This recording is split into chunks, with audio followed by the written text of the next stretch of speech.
Akala ko, kaya isang buwan siyang hindi nagpakita dahil may sorpresa siya sa akin.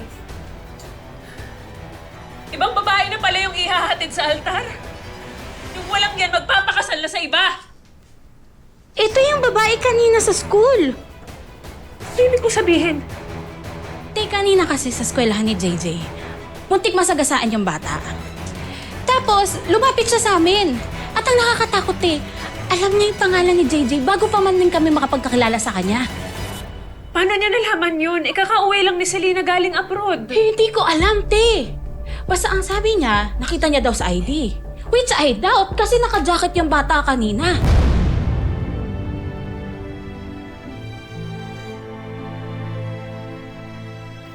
Hindi ko maintindihan kung paano nagawa sa akin to ni Daniel. Lahat ng pwedeng trabaho, ginawa ko para sa pamilya.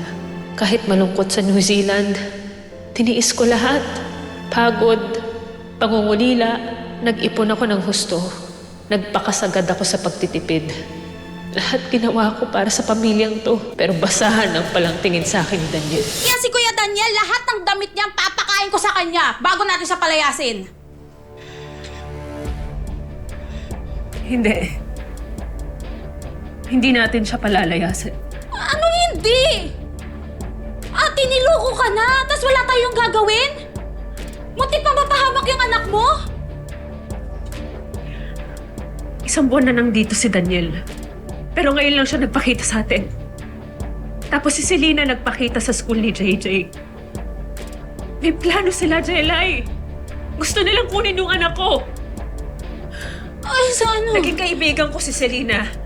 Alam ko kung paano siya mag-isip. Kaya nang manira ng buhay para lang makuha yung gusto niya. Kapag nalaman ni Daniel na nabuking natin siya, gagamitin lang niya yung pera at koneksyon ni Selena para itago at itakas sa atin si JJ. So ano ate, anong gagawin natin? Hayaan lang natin sila magpakasal?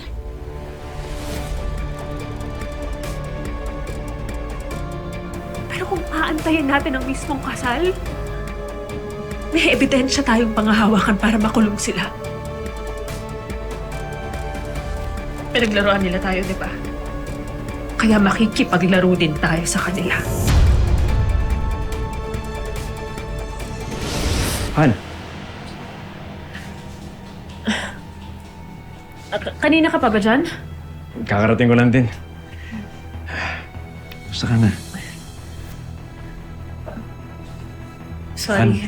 may problema ba? Wala. Galing kasi ako sa labas. Kaya baka amoy araw na ako. Hindi ah. Bang-bango kaya na asawa ko.